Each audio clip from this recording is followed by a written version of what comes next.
പേര് കേട്ടാ കൃഷ്ണേട്ടൻ ഓടി വരുമെന്നുള്ളത് ഉറപ്പാ. വരും, ഉറപ്പ്. ഞാൻ വിളിച്ചു നോക്കട്ടെ.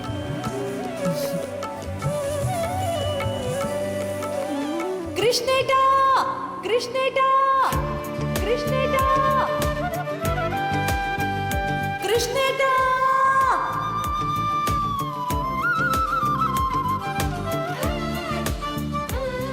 കൃഷ്ണേട്ടാ.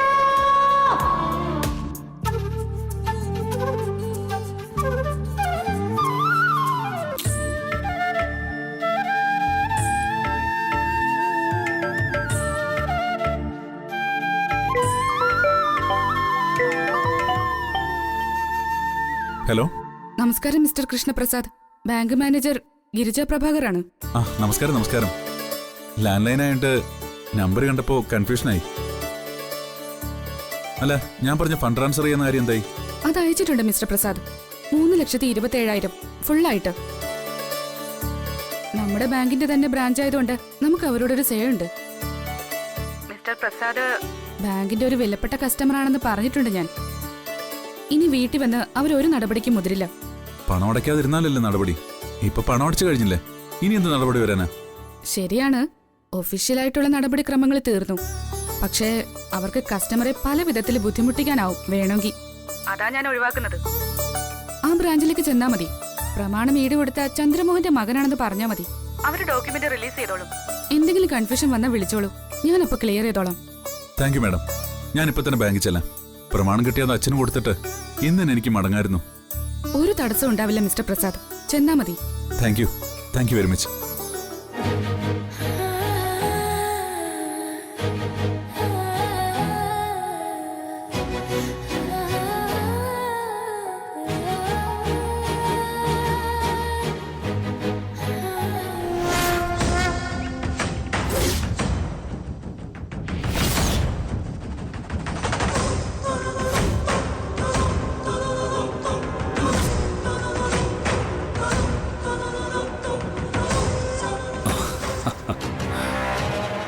എന്താ അമ്മേ?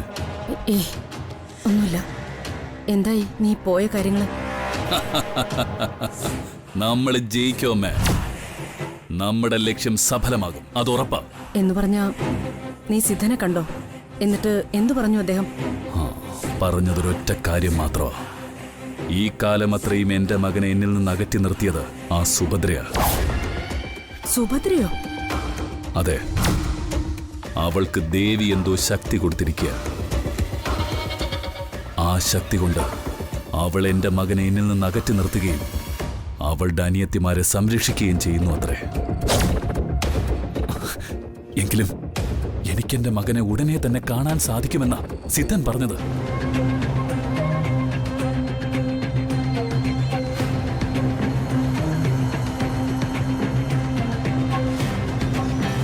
വിശ്വസിക്കാൻ വയ്യാത്തൊരു വാർത്ത അങ്ങോട്ട് പറയാൻ വന്നതാ. എന്തു വാർത്ത? അതേ കണ്ണ്, അതേ നോട്ടം, അതേ ഗൗരവഭാവം. എന്നുവെച്ചാ എന്തിനെ കുറിച്ചാ നീ പറയുന്നേ? കവലയിൽ വെച്ച് ഞാനിന്ന് സുഭദ്ര കുഞ്ഞിനെ കണ്ടു ഭവാനിയമ്മേ.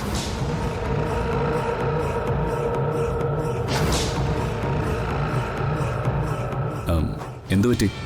അമ്മയ്ക്ക് എന്തോ ഒരു ഭയം പോലെ. എനിക്കെന്റെ കാശിനാഥനെ തിരിച്ചു കിട്ടുമെന്ന് അറിഞ്ഞിട്ടും അമ്മയ്ക്കൊരു സന്തോഷം കാണുന്നില്ലല്ലോ. കാര്യങ്ങൾ അത്ര ലളിതമല്ല മോനെ.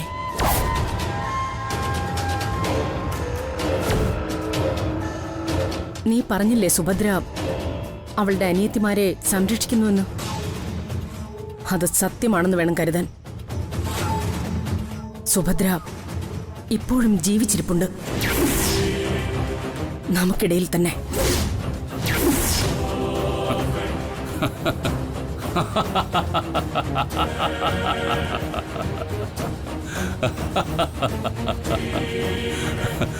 അമ്മ എന്തൊക്കെ അസംബന്ധമായി പറയുന്നത്? എന്റെ കൺമുന്നിൽ വെച്ചല്ലേ അവള് മരിച്ചു വീണത്. എന്റെ വാൾ കൊണ്ടുള്ള മുറിവുകളേറ്റ് അവളുടെ ചടങ്ങുകളും ശവസംസ്കാരവും നമ്മൾ തന്നെ നടത്തി. പിന്നെ എന്തടിസ്ഥാനത്തില് അമ്മ ഇങ്ങനൊരു അസംബന്ധം പറയുന്നത്? ഞാനല്ല, ആ ജോലിക്കാരി ശ്യാമളയില്ലേ, അവൾ കവലയിൽ വെച്ച് സുഭദ്രയെ കണ്ടു എന്ന് പറഞ്ഞു. അവളുടെ കണ്ണു നിറയെ പേടിയായിരുന്നു. അതാ എനിക്കും ഒരാശങ്ക. ശ്യാമളെ, ശ്യാമളെ ഇവിടെ വരൂ.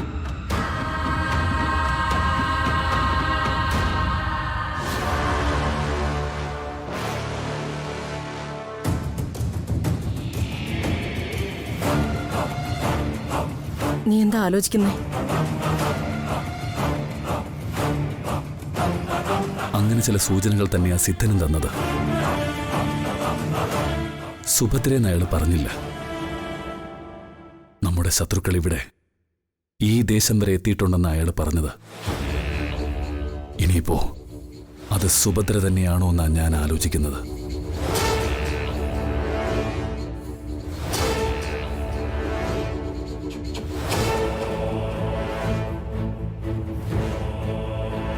അമ്മ എന്തോ പറയുന്നു. നീ ആരെയാ കവലയിൽ വെച്ച് കണ്ടത്? സുഭദ്ര കുഞ്ഞിനെ കണ്ടുലേ? അതേ രൂപവും പ്രകൃതവും എല്ലാം സുഭദ്ര കുഞ്ഞിനെ പോലെ തന്നെയായിരുന്നു. എന്നിട്ട് നീ സംസാരിച്ചില്ലേ? ഇല്ല, കണ്ട പാടെ ഞാൻ ആകെ ഞെട്ടിപ്പോയി. എന്റെ കാലിന്ന് കറണ്ട് കയറുന്ന പോലെയാ തോന്നിയത്. കുറച്ചു നേരം എനിക്കൊന്നും മിണ്ടാൻ പോലും പറ്റിയില്ല. അപ്പോഴത്തേക്കും സുഭദ്ര കുഞ്ഞങ്ങ് നടന്നു പോയി കഴിഞ്ഞിരുന്നു. അപ്പൊ നീ പറഞ്ഞു വരുന്നത് ആ വന്നത് സുഭദ്ര തന്നെയാണെന്നാണോ? അതെ. അപ്പൊ കണ്ടതു മാത്രമല്ല, സുഭദ്ര കുഞ്ഞ് ഇനിയും വരും നമ്മളെ കാണാൻ. എനിക്കത് തീർച്ചയാ.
അമ്മേ,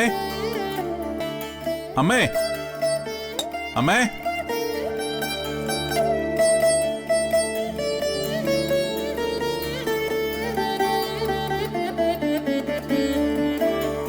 ഓ എന്റെ കൃഷ്ണ, ഞാൻ വിഷമിച്ചിരിക്കായിരുന്നു. അച്ഛന്റെ വാക്കും കേട്ട് നീ തിരിച്ചുപോയി കാണുന്ന ഞാൻ വിചാരിച്ചത്. ഒന്ന് വിളിക്കാൻ പോലും പേടിയായിരുന്നു. എന്തിനു പേടിക്കണം? എന്റെ പണം വേണ്ടെന്നൊക്കെ അച്ഛൻ പറഞ്ഞാലും എനിക്കങ്ങനെ പോകാൻ പറ്റുമോ അമ്മേ? ബാങ്കുകാർ വന്ന് നിങ്ങളെ റോഡിൽ ഇറക്കി വിട്ടാ പിന്നെ അതിന്റെ നാണക്കേട് ആർക്കാ? എനിക്കും മുരളിക്കും ഹരിക്കുമല്ലേ. അതുകൊണ്ടാ അച്ഛൻ അങ്ങനൊക്കെ പറഞ്ഞിട്ടും വീട്ടിൽ കയറുന്നത് വിലക്കിയിട്ടും ഞാനിങ്ങി മടങ്ങി വന്നത്. ദാ ഇത് പിടിക്കാം. ലോൺ മുഴുവൻ അടച്ച് ആധാരം മടക്കി വാങ്ങിയതാ. ദാ ഇനിയെങ്കിലും ഇങ്ങനെയുള്ള വഞ്ചകരായ കൂട്ടുകാരുടെ വലയിൽ വീഴലെന്ന് അച്ഛനോട് പറയണം. അതൊക്കെ പറയാം. നീ ആദ്യം അകത്ത് വന്ന ഒരു ഗ്ലാസ് വെള്ളമെങ്കിലും കുടിക്കിവിടുന്ന്. വേണ്ട, അച്ഛൻ വിലക്കിയതാ എന്റെ ഇവിടുത്തെ പ്രവേശനം. അത് മറികടക്കാൻ എനിക്ക് താല്പര്യമില്ല. അയ്യോ മോനെ, നിന്നെ അച്ഛൻ വീട്ടിൽ കയറരുതെന്ന് വിലക്കിയതൊന്നുമല്ല. അച്ഛന്റെ ഒരു ആഗ്രഹം നീ സാധിച്ചു കൊടുത്തില്ല, അതാ പ്രശ്നം.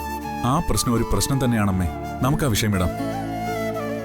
അച്ഛന്റെ കയ്യിൽ ഈ ആധാരം കൊടുക്കുമ്പോ അമ്മ പ്രത്യേകം പറയണം, അച്ഛന്റെ ഈ മകൻ രാധയെ മറന്ന് വേറൊരു കല്യാണം കഴിച്ചോളാ എന്ന് തീരുമാനിച്ചിട്ടില്ല എന്ന്. അതൊരിക്കലും നടക്കുന്ന കാര്യമല്ലെന്നും പറയണം. നടക്കാതെ പിന്നെ? എന്റെ കൃഷ്ണ, രാധ എവിടെയെങ്കിലും ഉണ്ടായിരുന്നെങ്കിൽ നമ്മുടെ കൺമുന്നിൽ വരികയോ നമുക്കൊരു കത്തയക്കുകയോ ചെയ്യുമായിരുന്നു. നിനക്ക് അവളോടുള്ള ഇഷ്ടം മറ്റാരേക്കാളോ അവൾക്കല്ലേ അറിയൂ. എന്നിട്ടും അവളെ നമുക്ക് മുന്നിൽ വരുന്നില്ലെങ്കിൽ അതിന്റെ അർത്ഥം രാധ മരിച്ചു എന്നല്ല. രാധ മരിക്കില്ലമ്മേ. എന്നോടൊപ്പം ചേരാതെ അവൾക്ക് മരിക്കാനാവില്ല. ഏതായാലും അമ്മ വിഷമിക്കണ്ട. ഒരിക്കൽ രാധ വരും. രാധയിലൂടെ തന്നെ അച്ഛന്റെ ആഗ്രഹങ്ങളും സഫലമാവും. ഒരൽപ്പം കാത്തിരിക്കാൻ മാത്രം അമ്മ അച്ഛനോട് പറഞ്ഞാൽ മതി. ആദ്യ ആധാരം അമ്മ അച്ഛനോട് കൊടുക്ക്. അല്പം മനസ്സമാനം കിട്ടട്ടെ അച്ഛന്. ചെല്ല്.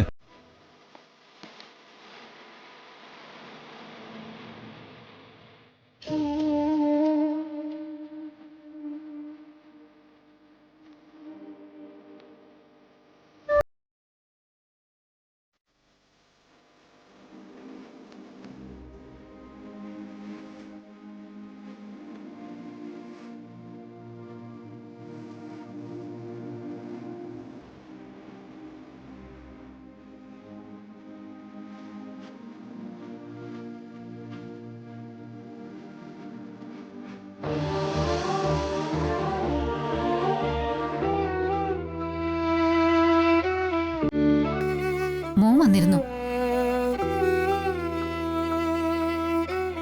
ബാങ്കിലെ കടമെല്ലാം തീർത്ത് ആധാരം കൊണ്ട് തന്നിരുന്നു.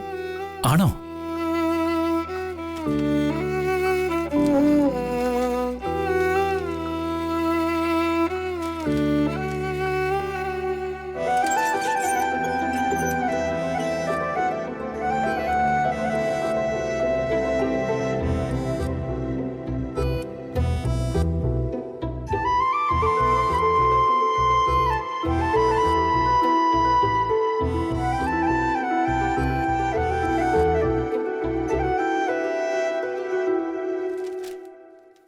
നന്നായി.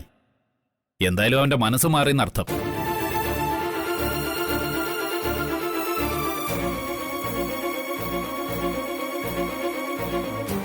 രാധയെ മറന്ന് വേറെ വിവാഹം കഴിക്കാൻ വിരോധമില്ലെന്ന് തോന്നിക്കാണും ഇപ്പോ.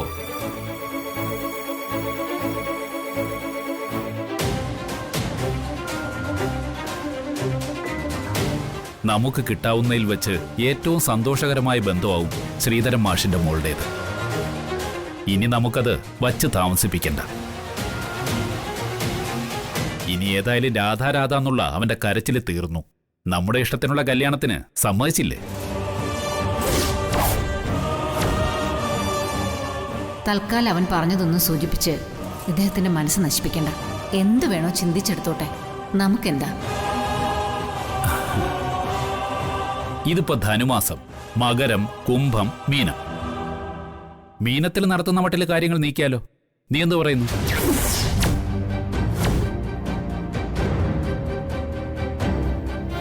ഇവിടെ നീ ആ പഞ്ചാംഗം എടുത്തോണ്ട് വാ. അതൊന്നും നോക്കിയാ നമുക്ക് ഡേറ്റ് കണ്ടുപിടിക്കാവുന്നേ ഉള്ളൂ.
വിശ്വാസം,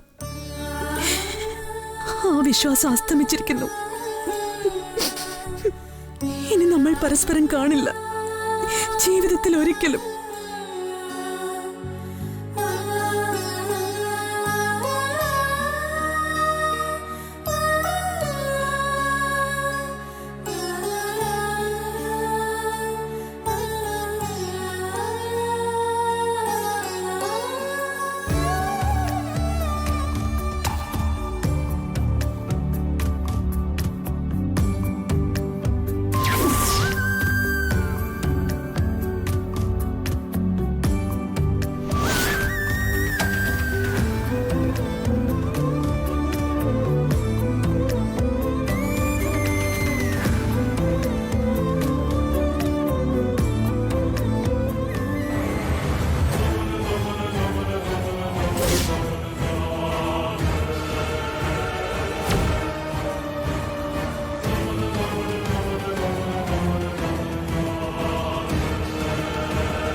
എന്തായി?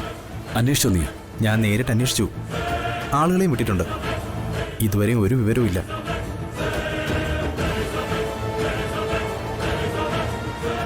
എനിക്ക് തോന്നുന്നത് ആ ശ്യാമള വെറുതെ ദിവാസ്വപ്നം കണ്ടതാണെന്നാ. നിർത്ത. ശ്യാമള എന്നെക്കാളും നിന്നെക്കാളും മുമ്പേ ഇവിടെ ഉണ്ടായിരുന്ന സ്ത്രീയാ. സുഭദ്രയുമായി അടുത്തിടപഴകിയവൾ. അവളെ കണ്ടുവെന്ന് തറപ്പിച്ച് പറഞ്ഞാൽ കണ്ടുവെന്ന് തന്നെ നമ്മൾ വിശ്വസിക്കണം. അവളിപ്പോ എവിടെയാണെന്ന് മാത്രമാണ് നമ്മൾ അന്വേഷിക്കേണ്ടത്. ആരന്വേഷിക്കണമെന്ന്?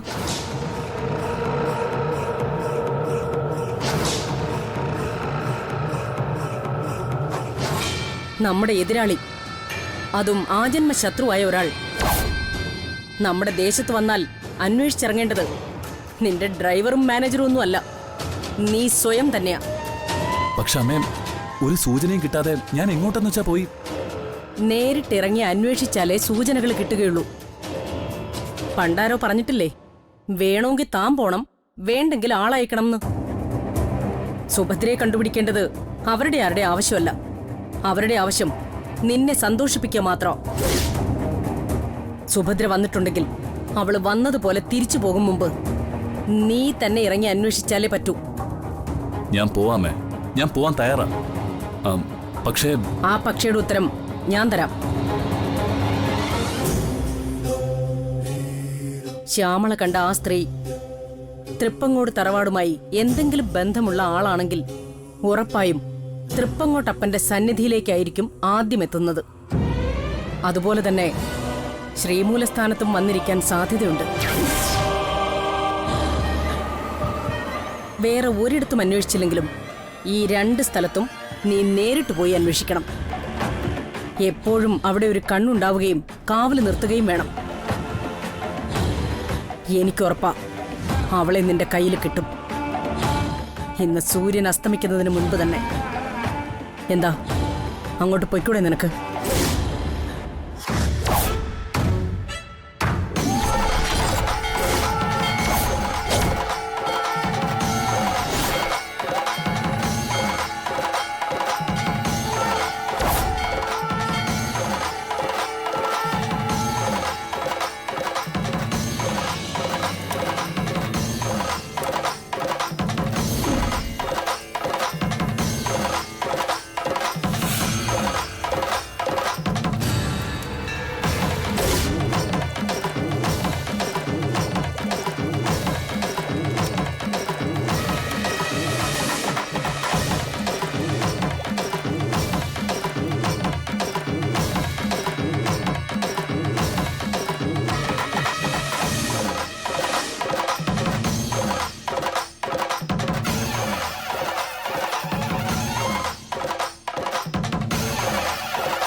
കുറച്ചുകൂടെ വേഗത്തിൽ പോട്ടെ. അവൾ അമ്പലത്തിലോ ശ്രീമൂലസ്ഥാനത്തോ ഉണ്ടെങ്കിൽ രക്ഷപ്പെടാൻ സമ്മതിക്കരുത്. അല്ല, തന്റെ ആൾക്കാരെ വിട്ടിട്ടില്ലേ അവൾ എവിടെ ഉണ്ടെന്ന് അന്വേഷിക്കാൻ? ഉണ്ട്. അവരന്വേഷിച്ചിട്ട് ശ്രീമൂലസ്ഥാനത്ത് കാണാൻ പറ്റും.